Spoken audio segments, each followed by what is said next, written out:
क्योंकि स्ट्रेस से, जिस तरह भी मैंने आपको बताया कि 3 तरह के हार्मोन्स जनरेट होते हैं, एक कॉर्टिसोल, एक एड्रेनालिन और एक नॉरएड्रेनालिन। नॉरएड्रेनालिन को हम कहते हैं एग्रेशन हार्मोन।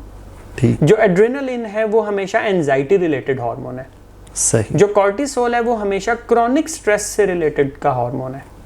तो अगर स्ट्रेस इंसान को एक लेवल से ज़्यादा बढ़ जाए तो इंसान को एंजाइटी, डिप्रेशन या अग्रेशन में से कोई भी एक चीज़ जनरेट हो सकती है।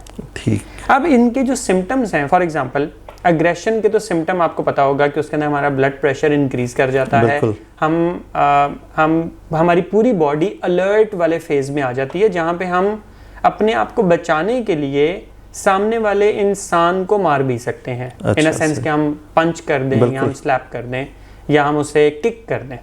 ठीक। जो एंजाइटी है उसमें इंसान के रिफ्लेक्सेस फास्टन अप हो जाते हैं।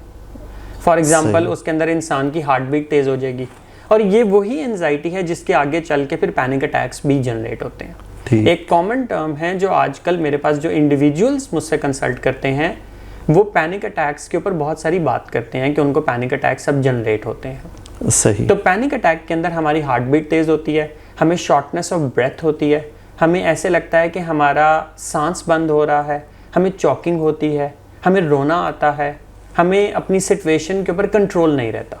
तो ये एंजाइटी के आगे जो पैनिक अटैक है ये उसके कुछ सिम्टम्स मौजूद हैं। उसके बाद जो डिप्रेशन है, डिप्रेशन में हमेशा रिफ्लेक्सेस इंसान के स्लो डाउन हो जाते हैं। फॉर एग्जांपल उसके अंदर लेथार्जीनेस क्रिएट हो जाएगी, वो सोशल विड्रॉल की तरफ जा सकता है, उससे फोकस नहीं होता, या आप ये समझ लें कि जिन चीज़ों को वो एंजॉय करता था अब वो उन चीज़ों को एंजॉय नहीं करता। सही। सो जो आम रूटीन में जो चीज़ें की जाती हैं ये बिल्कुल हम उसके ऑपोजिट चले जाते हैं। कभी कभी डिप्रेशन में इंसोम्निया भी हो जाता है। अच्छा। और कभी कभी नींद बहुत ज़्यादा बढ़ जाती है। ये डिपेंड करता है बॉडी टाइप पे।